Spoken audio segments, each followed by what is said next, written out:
Ruchi from the Dinosaur, and welcome to the Inner Harbor Media Podcast. And with me today, I have Amanda. In fact, I'm with Amanda. That's the name of her consulting company. Tell us a little bit about that. Yes, thank you so much. So I'm with Amanda is an independent Medicare broker agency. We help individuals navigate their options when they're either approaching Medicare eligibility or deciding if the current plan that they have is the right option for them. Now, isn't open enrollment time coming up soon? It actually is. So the annual review period will begin informally on October 1st. That's when we can start to discuss the plan designs for 2025. And then starting October 15th through December 7th is where you can elect to make a change to your current plan if you determine that it might not be the optimal fit for you for next year. That's always confusing because sometimes, like when I came to see you, I wasn't sure if I was on the right plan or not the right plan, and you pointed me in the right direction. Maybe you can unconfuse some of these things that people may have questions for. Absolutely. And I think we ended up deciding that you were in the right I plan. was in the right plan. So you did a good job. We didn't actually have to change you. Maybe in the future, but right. For now, it's yeah, good. you did a great. I just want to double check, make sure I'm still good. You did a great job for this year. Thank you. But it is very important, especially for this coming annual enrollment period, that people do review their current plans. There's going to be considerable changes to the Part D prescription component of these plans, and also some provider network changes that are happening in our local area. So, the important things to do as you approach this review period is determine if it's still covering your prescription medicines as optimally as it can, if the providers that you see are still in the network, and specifically what changes you might see to any dental, vision, hearing type coverages that you might have in your plan. Now, once you've made a change in whatever is good for you at that time, when can you adjust that again? You have to wait a year, or is that something that comes up during the year? That is a great question. So the official answer is that Medicare beneficiaries can explore their options once every year during that review period. There are times throughout the year where people can make changes if they meet certain criteria. So one would be if you start the year in a Medicare Advantage type plan, you could review and decide to make a change to that until March 31st. That's called the Medicare Advantage open enrollment period. Between April and the following January, you'd need what's called a special election period to make a change. And oftentimes people are eligible for those and might not even realize it. So I think there's a little bit more flexibility in determining your plan coverage and making changes if you need to address something than it feels like there are. But certainly everybody has the opportunity to change it at least once a year. Now, what are some of the things people have the most confusion with that you could probably point them in the right direction with? Great question. I think the first most common question I get is, do I have to enroll in Medicare? There are rules with Medicare's, call it coordination of benefits. So if somebody might have group coverage through an employer and they're still working, in some instances they're able to delay that Medicare enrollment. So first is, do I have to? The second Right. The second one is how. If someone's collecting Social Security benefits, they'll be automatically enrolled. If they aren't, they actually have to take some active steps to make that enrollment happen. So those are the first two. Do I have to, and how? And then the third is just figuring out really the fundamental difference between original Medicare with a supplement plan versus a Medicare Advantage plan, and how those two coverages are different. I remember with me, you made like a little chart on the paper to say, this is that.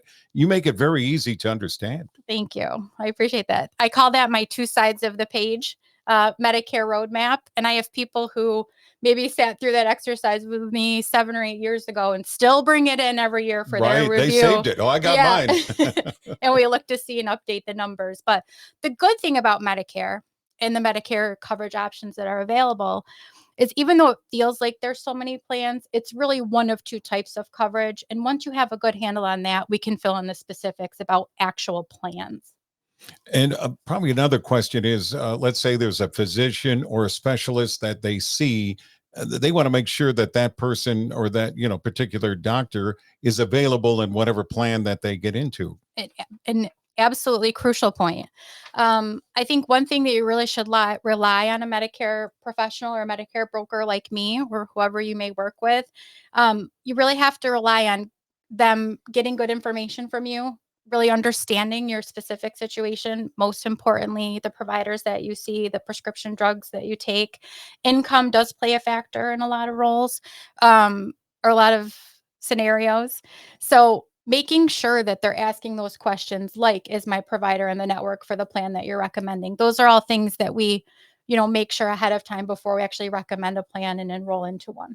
Now, when somebody turns 65, how soon do they need to do these kind of things? So ideally, I think it's good to check in about 4 months before you turn 65.